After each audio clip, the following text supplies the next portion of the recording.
I quit.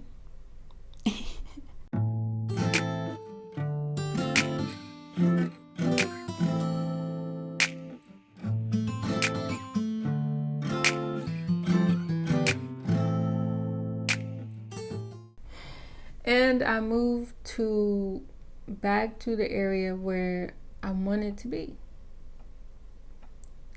I knew what I was looking for, and I knew that is what I wanted. But again, I let other things sidetrack me. So I moved back, and again, between all of this, it was a very tough process. It took a lot on me, because you got to think, like, living is so different from vacationing. So when you're on vacation, when I was on vacation, I was able to get a driver for me every day. I stayed in one hotel the whole time, whatever. I was just doing certain activities, coming back to the hotel. That's it.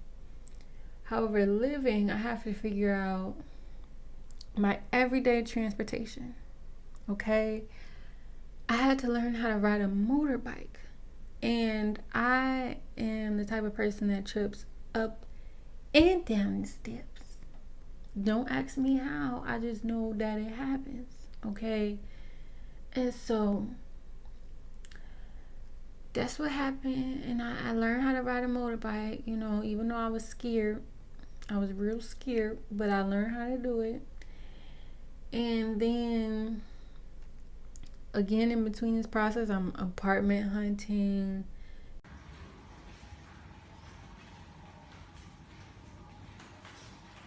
It's very, you want to cook, yeah? Yeah, I like to cook. Yeah. So I told you. Yeah, yeah, thinking I about, but I have seen also. I'm going around. So you call the owner. All of this. So it was a very stressful time. And I will say that when I was in Indonesia, I was physically the worst I've ever been. So I really got a spiritual experience, because I was not connected to I detached so much from my physical outward appearance, because I don't know, I was just in a different place. And I kind of had to, because if I would have still been really connected, I would have been really depressed and really insecure, because again, I was physically the worst I've ever been. Like, I was skinny as heck, and I'm already petite. So me losing weight goes a long way. If I gain or lose weight, it goes a long way. So I was really small. Okay. So I was really skinny, and my face had broken out really bad. My hair was a mess. Okay, skin update. So the inflammation has gone down a lot, and the bumps on my neck have gone down a lot too. Now it's mostly the dark spots that I'm dealing with.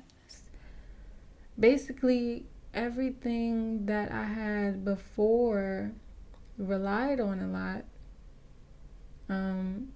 which was my looks. I didn't have it at that point. I didn't have it, and I really had to learn how to, I always knew I was more. It's not saying that I only relied on my looks, but I did rely heavily on them. I did. Transparent moment, okay? And so me not being as cute as I usually am, it was a self-reflection, exactly what I went there for.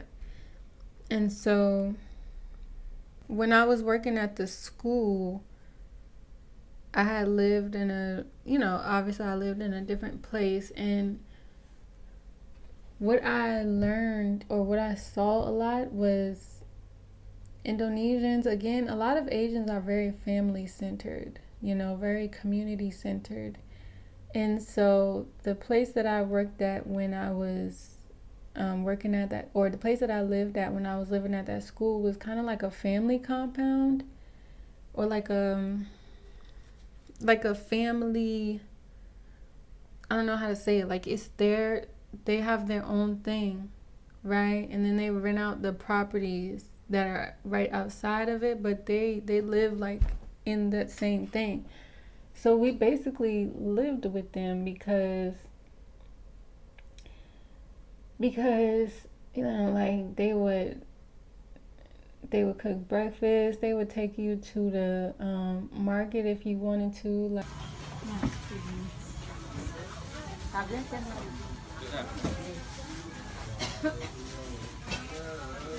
Like one thing that I'm really lucky for and that I'm really grateful for is I always adopt somebody's mama. I don't know. I like old people like me. So like the mama who lived there, she really, well, first of all, I was really close with her daughter. Me and her had a lot of conversations. And then the mama who lived there really adapted to me, and she took me to the market one day, or a few times, and I just saw how not about to cry. Oh my god, I didn't want to be one of those people on the internet crying. Like, oh my god, not gonna be me, okay? No, but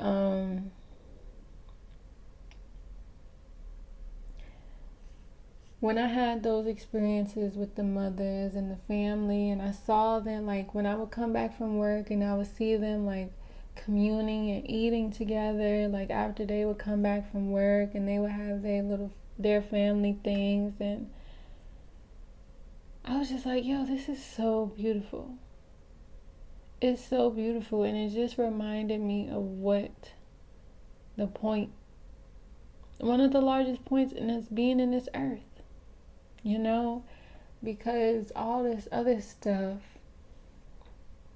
is just that other stuff, but it doesn't really matter at the end of the day, you know, like we came here to connect with each other. So whoever you are able to build that connection with, and you know, and it's a good connection, then it's so beautiful. It's so beautiful. So yeah, so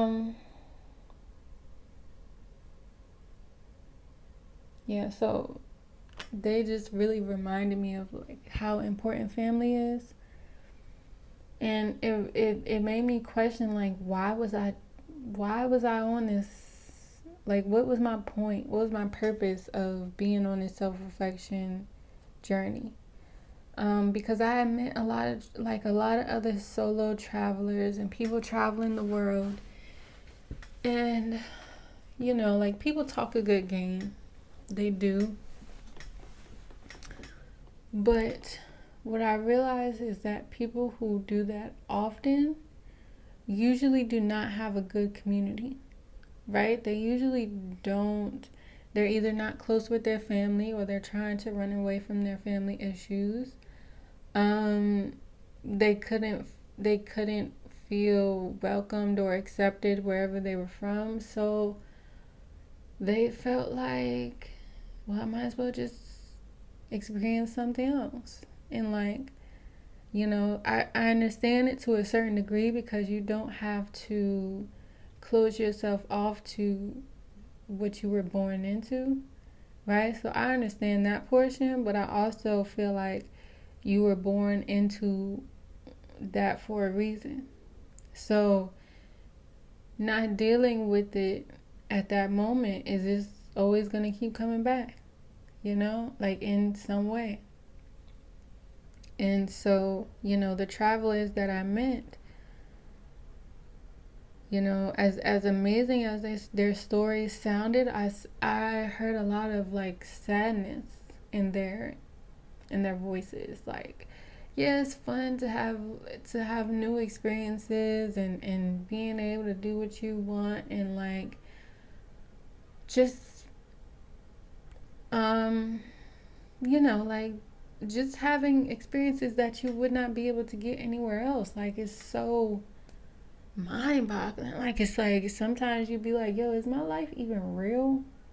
Because it's so outside of what is portrayed as regular life.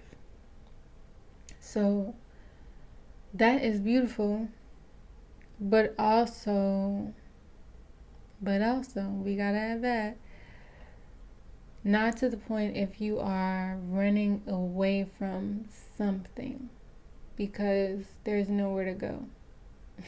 Which is another lesson that I learned, is that there's nowhere to go.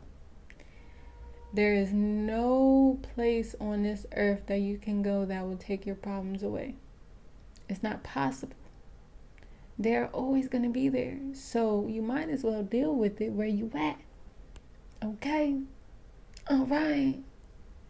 So anyways, that was a lesson that I learned on my reflection journey, whatever.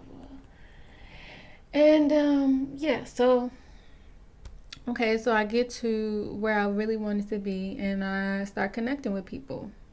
Message people on social media, meet up. They introduce me to other people. I meet them. And that was a whole experience in itself too, because like I said, I wanted to meet more Black people. And I did. I really did. My new friend Imani. Hey girl. Hey. We're at Bali, Buddha. I'm such a tourist, like everywhere I go. And it was, I loved it, because it, again, they try to put us in a box so much of like, oh, Black people don't travel, Black people don't, Black people don't know themselves, Black people are not open-minded, or Black people don't do this, like even my own family will tell me like, you such a white person. I'm like, why do I have to be white? Because I like to do different things. Why does that have to be a white thing? Like, I hate that people say that. So to see, again, just me being able to feel connected to something familiar. So to see other Black people who were doing the same thing that I was doing was really refreshing. And they had talks. Like, when I think about my experience, I'm like, yo, did this shit really happen? Like, they would have community talks where it would be Black people from all different parts of the US of A, of the country, of the world, like, and we would come together and really discuss like what we need to do, like how we can help, because it's really a normal thing to think, especially when you're living abroad as a Black person, to feel some form of guilt a lot of the time, because there are so many problems for Black people in America. And so, your life is just totally different when you live abroad.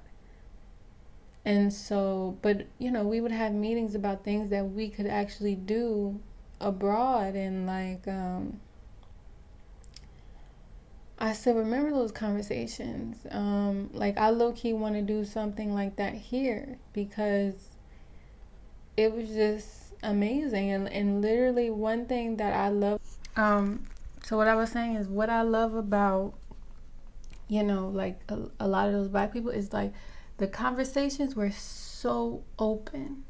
Like they really shared what they felt, what they thought, and we really were able to like just really have a good conversation, like a deep conversation. Because I do feel like, and I do think like, I hate when I say like a lot, but I do think it is a traveler's thing, only because when you travel, you automatically get a more open mind, right? You automatically have less fear because of the things that you go through.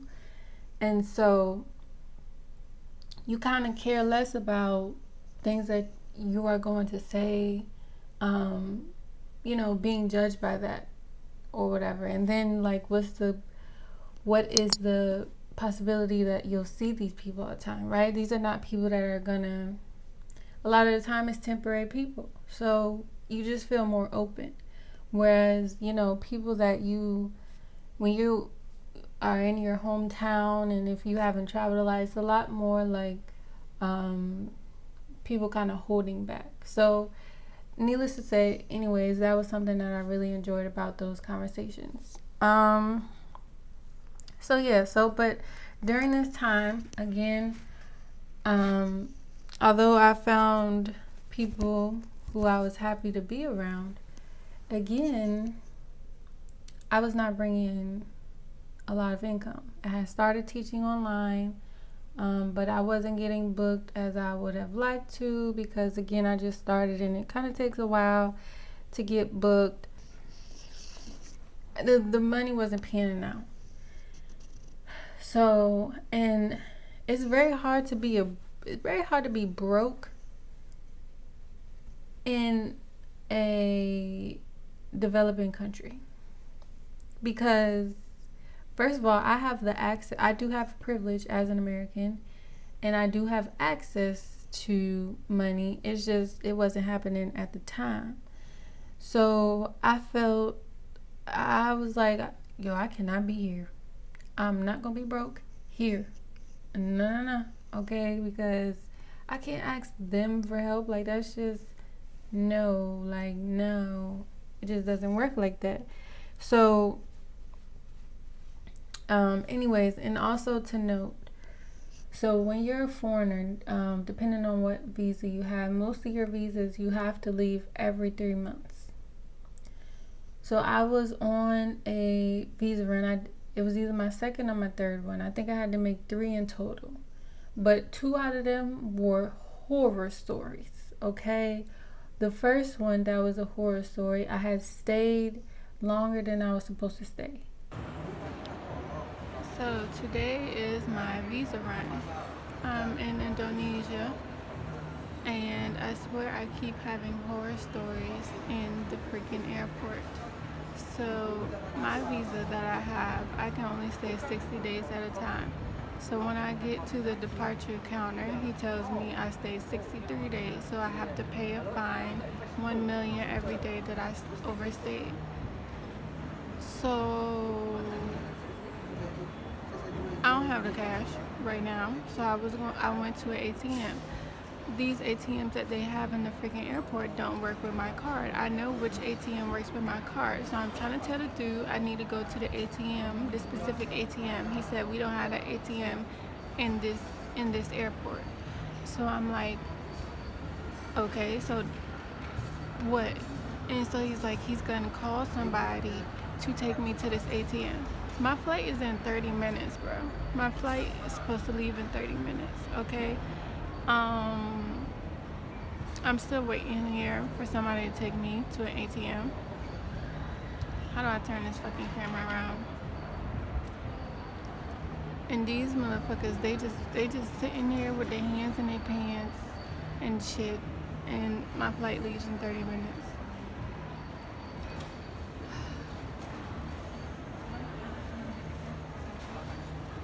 I'm over it. What I love about Indonesians is also what I hate about them, because they are so relaxed. This is not the moment. I need you to be relaxed. I need a little bit more pep in your step because I'm about to lose my plane. I already got to pay this extra money, and I will have to buy another plane ticket if I lose this one. So I sit down. At first I sit down, and then I start to boil. I start to boil because I'm like, where's this man? Why am I still sitting here? 10 minutes pass. 20 minutes pass. More time pass.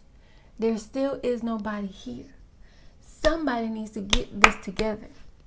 Okay? Because now you play with my money. All right? And so that's when I was having a problem. And if I recall correctly, I ended up missing that plane. Because they was taking their sweet little time. They was taking their sweet little time.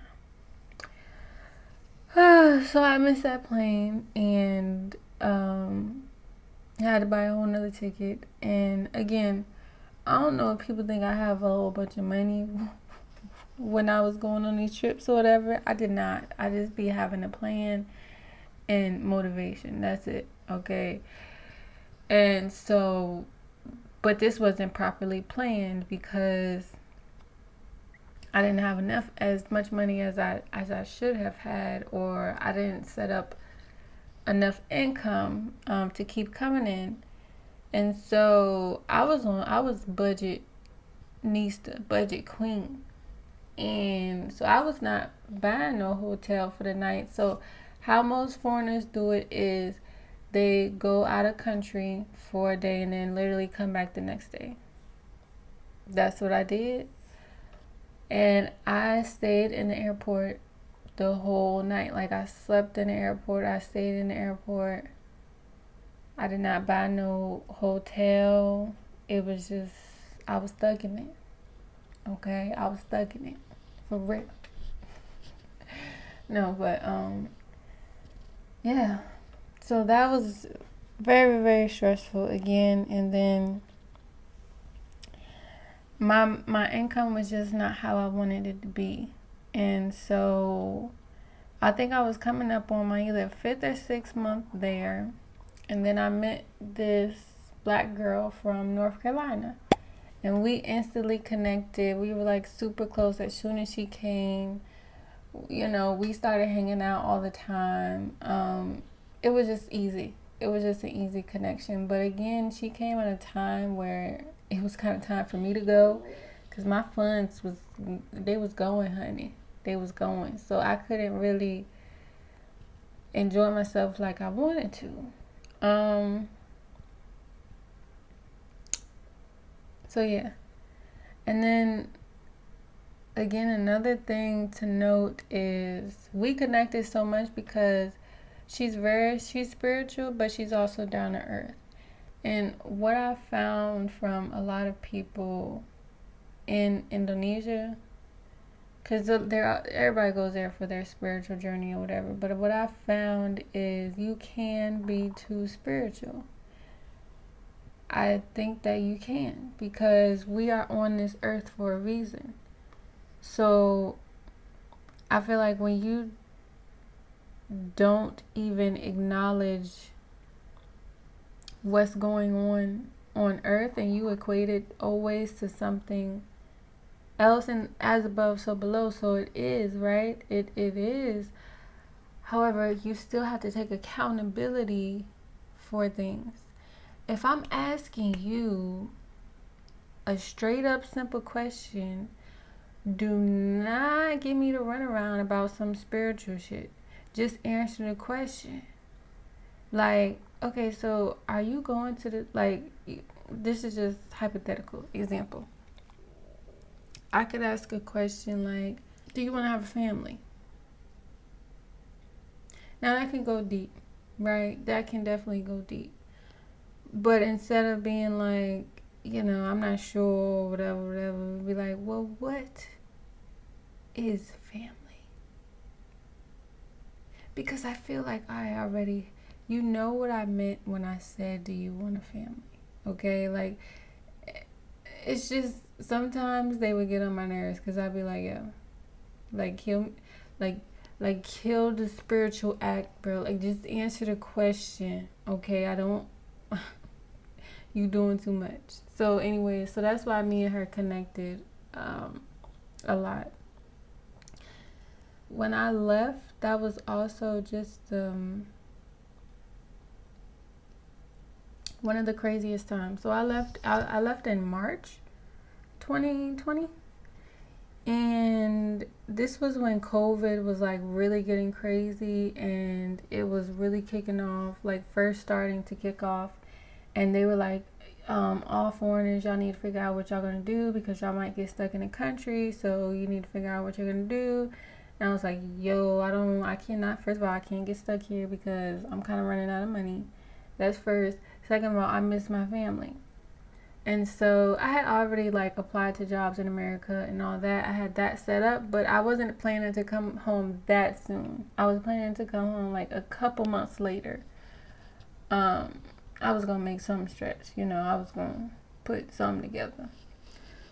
So it kind of put me off of my schedule. So again, you can listen to my story time about when I first came home, because that was crazy. But when I was like getting that plane ticket, like actually getting on that aeroplane, because they were like canceling a lot of flights. And when I was leaving, there were some countries that were closing their borders to their citizens from, if they were coming from outside countries. They're like, y'all gotta stay where y'all at. Such as Russia. Like, there was a whole big ass Russian group, and they was like, y'all can't go. Y'all got to stay here.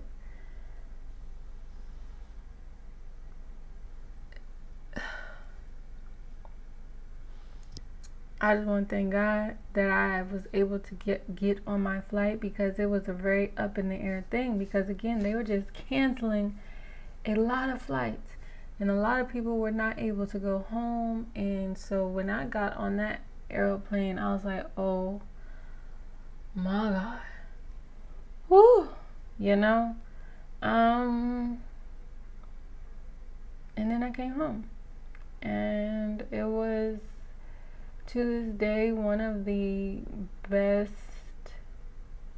experiences I've ever had. And just, Indonesian people were so welcoming to me, which is again something that I want to note, is that their spirits are amazing, and they are such beautiful people. And they also love to talk and share their culture and share their family life. And they're not like us in America, because we could be kind of like, oh, you ain't with us, then you can't sit with us. They're not like that. They want you to come in. They want you to experience like their culture. They want to share everything with you, right? They want you to be happy to see that, right? And so I love that about them. One more crazy spiritual experience that I didn't directly have, and I'll share all of I guess this is one that I did have, where there's Nyepi, which is a day of silence to honor the gods, and to just, not work, and to really take that time for yourself. Can we adopt that? Like, that would be so, like, I don't think we understand how much just everybody literally taking a day off. And not just how we have these holidays where everybody just doesn't work. Literally, you're not supposed to use your phone. You are encouraged not to be loud, because it's said that I guess you're kind of letting the spirits wander, right? You're letting the spirits wander, and so you don't want to be loud, because you don't want to bring them to you. You don't know what type of spirits you're going to call. So I was not playing with that. I was quiet. Now, they say you can still, watch TV on your phone or whatever, like little stuff, but you didn't want to be extremely loud. And so it was really quiet. And then nobody's riding motorbikes, nobody's, it